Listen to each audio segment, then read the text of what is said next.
Hello, everybody. Welcome to the Pick Six Podcast. Evan Bland and Sam McEwen with you. He's Evan. I'm Sam. I don't know why I put Evan's name first. The Silver Tongue.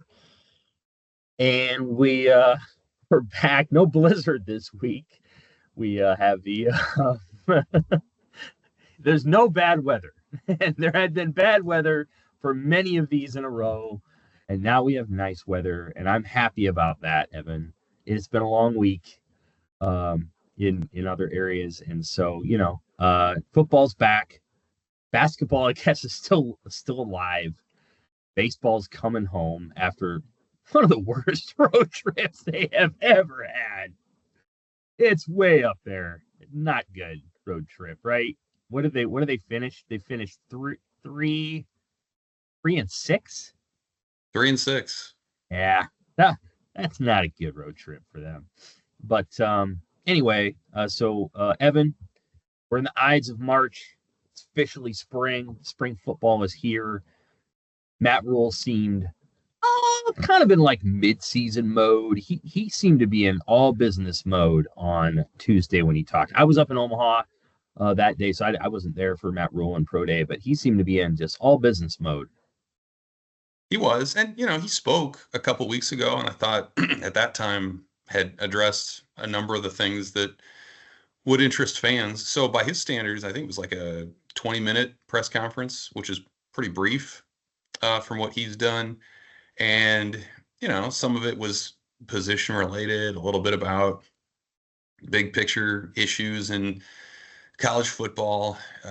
Probably the most interesting thing he said was about Dylan Rhule and sort of clarifying his comments from earlier in the month, that when he said Rhule wouldn't be a good quarterback at 240, that didn't mean that he was 240, or that didn't mean that he had been overweight. It just meant he was aspiring to be lighter and fleeter of foot. So I think he wasn't thrilled with how that message sort of took on a life of its own, and this notion that Rhule was overweight or something like that. So right. That's where he got the most fired up.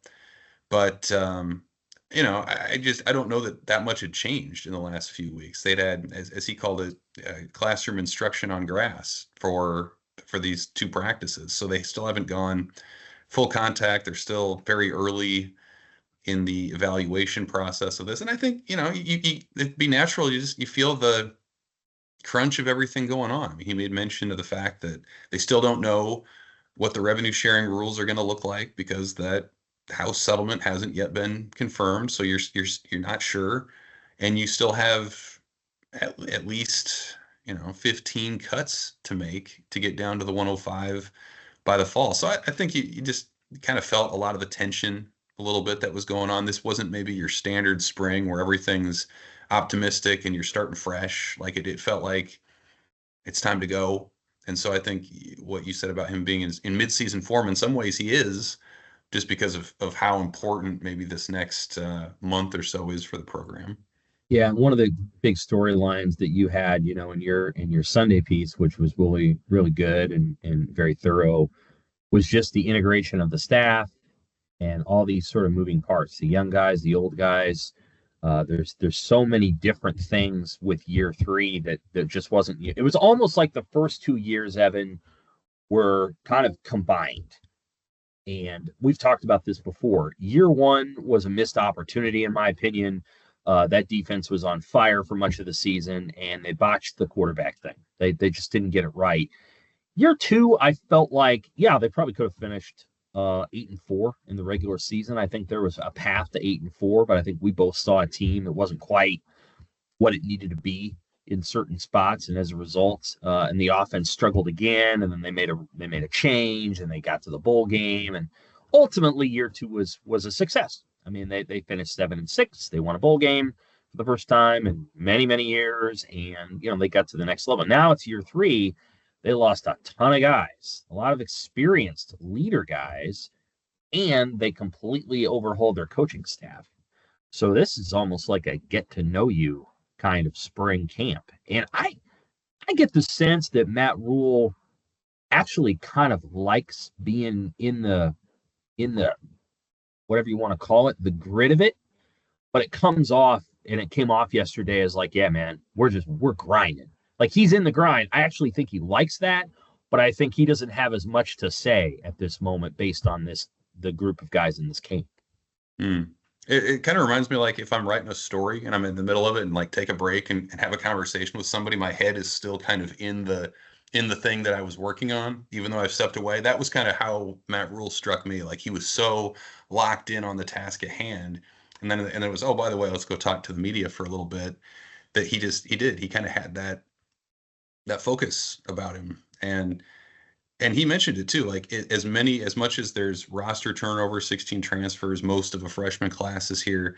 He said what he felt the most still was the new staff and how that's sort of permeated in all the coordinator spots and the assistant spots. And I still think like, the goal typically for spring is to evaluate the guys and maybe make a position change and you tinker with scheme and you try some new things, but you can't do that until your new coaches and your new players get to know each other. And so like Right. they're still in that phase right now. And they have a few position changes and Heinrich Harburg and Desan McCullum and a few others. But for the most part, like it's very much a get to know you sort of situation. We heard from all the coaches, the new ones here in the spring, and very few of them could at that point speak to really what they had in their room, understandably.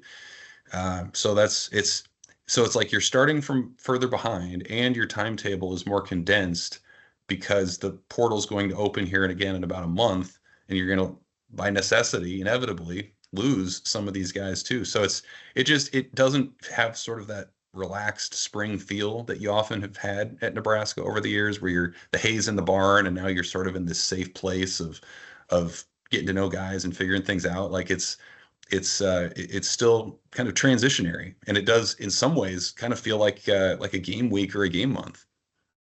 So one of the things that's very very true about Nebraska in terms of stability is at quarterback, and I'm writing a piece. I usually do sort of a spring look in piece on almost all of Nebraska's opponents. I don't know if I'm going to do Houston Christian, but I do almost all the Big Ten opponents. We've already done Cincinnati, and today I'm working on Michigan. And what's interesting about Michigan is that Michigan actually has a lot of the pieces on the offense and the defense and the depth, and they're kind of in the position that you're talking about, except at quarterback. So, like, the thing that they don't have is kind of like asserted certainty there. Like, Bryce Underwood is probably going to be the starter, but they brought in Fresno State's Mikey Keene. He was like a 3-year starter at Fresno State, and they're going to compete for the job. And then the guy that was there last year, who was, I don't know, cup of coffee. He's still there. Davis Warren, I mean, he was okay, but he's still around. And so out in the lobby. And so like Michigan's issue is sort of the inverse of what Nebraska's doing. What Nebraska's doing is they've got the quarterback and now they've got to try to build around him.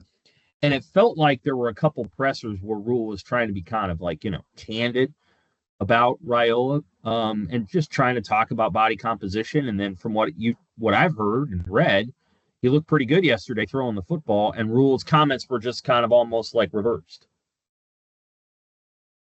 Yeah, I mean, he like we said, he walked back the body composition thought a little bit and really didn't get into a lot of the other things. I mean, we did see him in the pro day setting throwing around a little bit, and I suppose he looked a little trimmer, but I think also everyone was looking for that and trying to see, and maybe if you squint a little bit, it looks like it's a little different. But I do think like the sentiment that we've had for Rhule hasn't changed, whether it's from Rhule or some of the other guys. I mean, I thought Emmett Johnson's comments were notable, where he said for him and for Rhule, who's around like every day, felt like the game slowed down in his second spring around and as they're going through film. So like that's what you need after you've gone through the fires of the Big Ten and been schemed against by coordinators making 7 figures. Like now I think he's starting to see the benefits of that pay off a little bit. The throws that we did see were good. I mean, there's no reason to think that the arm talents change from what it was. But I think what we thought coming in is still very much the case, where Nebraska's got a former 5-star quarterback. They're trying to build around that. What they've added in the portal was going to help in that regard, especially at wide receiver. And how it all comes together, like Matt Rhule made it pretty clear. No depth chart right now. It's not about who's playing, but it's about who can play. That was the message he was really clear about, repeated it, said it right off the top. You could tell that was something he wanted to get out there. And so, like, I still think there's this feel in practice that it's not as much of a, I mean, it is a workout, but it's also a tryout about, like, can you make the team? Can you play? Are you good enough to be here? Because investing in a roster spot and investing in NIL and all the rest is more costly than it's ever been. So, like, they need to be sure on who their guys are. They're sure on who Rhule is, and now it's all about kind of building around him to see how